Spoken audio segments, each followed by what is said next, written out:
Nama saya Azra dan saya ingin bertanya pertanyaan tentang Yesus, damai besertanya. Disalibkan dan mati demi menebus dosa manusia.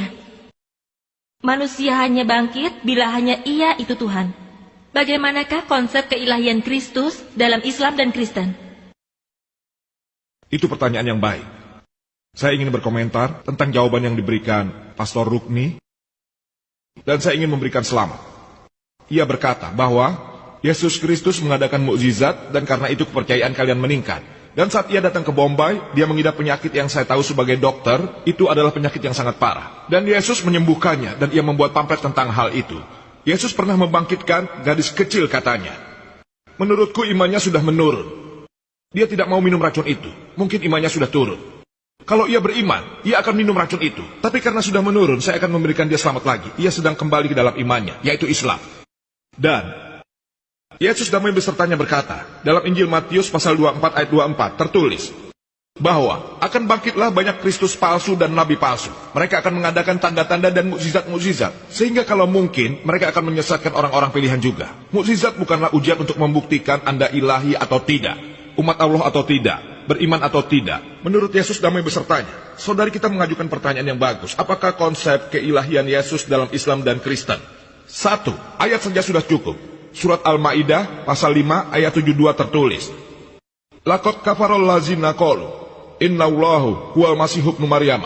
Adalah bohong, penghujatan mereka yang berkata Yesus damai besertanya anak Maria adalah Allah Subhanahu wa taala.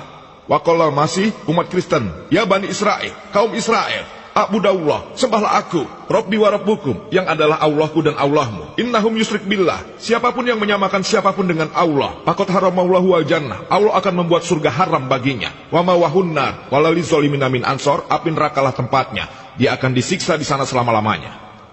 Kalau Anda menyamakan siapapun dengan Allah, kalau Anda bilang Yesus Allah, surga itu haram bagi Anda, tidak ada keselamatan bagi Anda. Apa kata paham Kristen? Seperti yang pernah saya bilang, tidak ada satupun pernyataan dalam seluruh Alkitab di mana Yesus Kristus damai besertanya bilang sendiri bahwa ia Allah atau bilang sembahlah aku. Saya menantang semua orang Kristen, termasuk pastor, untuk menunjukkan ungkapan atau pernyataan dalam Alkitab di mana Yesus berkata bahwa dirinya itu Allah atau bilang sembahlah aku. Sebenarnya dalam konteks itu sudah jelas. Sebenarnya Yesus berkata, itu disebutkan di dalam Injil Yohanes pasal 14 ayat 28. Bapakku lebih besar dariku. Injil Yohanes pasal 10 ayat 29. Bapakku lebih besar dari segalanya. Injil Matius pasal 12 ayat 28. Aku mengusir setan dengan roh Allah. Injil Lukas pasal 11 ayat 20. Aku mengusir setan dengan jari Allah. Injil Yohanes pasal 5 ayat 30.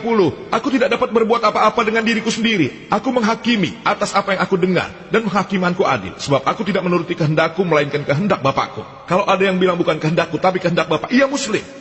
Dan Yesus damai besertanya adalah muslim, bukan kehendakku tapi kehendak Allah yang Maha Kuasa. Ia berkata dalam Injil Yohanes pasal 14 ayat 24, firman yang kau dengar bukan dariku tapi dari Bapa yang mengutus aku. Injil Yohanes pasal 17 ayat 3. Hidup yang kekal mereka yang percaya Allah yang benar dan mengenal Yesus yang telah engkau utus.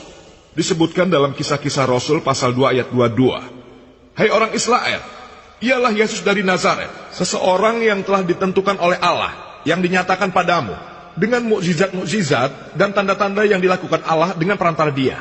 Seorang manusia yang ditentukan oleh Allah di antara kalian dengan mukjizat dan keajaiban yang dilakukan Allah.